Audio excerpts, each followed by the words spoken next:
எங்களாங்க ஒன்றும் பயப்படாத தம்பி, நான் வெக்கப்படுத்தல மாட்டேன். எத்தனை வருஷம் தம்பி படித்த? 5 வருஷம் படிச்சிங்களா இன்ஜினியருக்கு? 4 years. எத்தனை வேலையும் படிச்சிங்க? எத்தனை புக்கு படிச்சிங்க? என்ஜினியர் ஆகிறதுக்கு எத்தனை புக்கு படிச்சிங்க? 40 புக்ஸ் படிச்சிங்க இல்ல? 40 புக்ஸ் படித்த பிறகுதான் நீங்க யார் ஆனீங்க? 40 புக்ஸ் படிச்சாதான் யார் ஆனீங்க? என்ஜினியர் ஆனீங்க.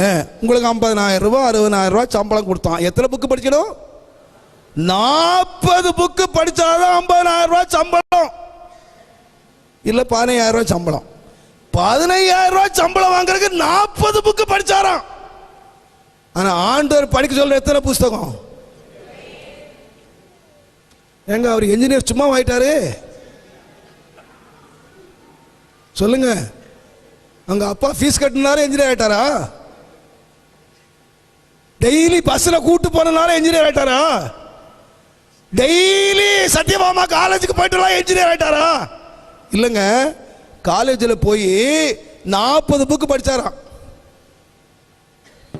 எத்தனை பேர் இன்னைக்கு ஒரு புக்கு வாசித்தீங்க? இந்த ஒரு புக்கு இன்னைக்கு வாச எத்தனை பேருங்க? நிறைய பேர் ஒரு முறை கூட வாசித்தது இல்லைங்க. வாசிங்களா? வாசிங்க. 40 முறை வாசித்து பாருங்க, என்ஜினியர் ஆயிடுவீங்க.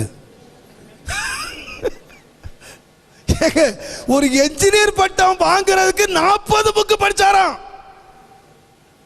நீங்க 40 முறை வாசித்து பாருங்க, நீங்க யாரா இருக்கிறீங்கன்னு பாருங்க. ஐ சேலஞ்ச் யூ. நான் உங்களுக்கு சேலஞ்ச் பண்றேங்க. இந்த புஸ்தகம் வாசித்து பாருங்க.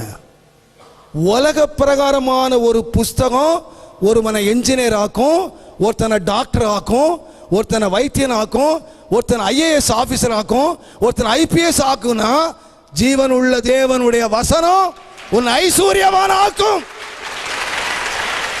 உன் ஐஸ்வர்யவான் ஆக்கும். இந்த புஸ்தகம் சாதாரண புஸ்தகம் அல்ல. உன்னை ஐஸ்வர்யவான் ஆக்குகிற புஸ்தகம், உன்னை பலவான் ஆக்குகிற புஸ்தகம், உன்னை வல்லமை உள்ளவன் ஆக்குகிற புஸ்தகம், உன்னை தேவனுடைய கரத்தில் பாத்திரமாக்குற புஸ்தகம். இது அறியாததுனால என் ஜனங்கள் அறிவில்லாமையினாலே சங்காரமாகிறார்கள்.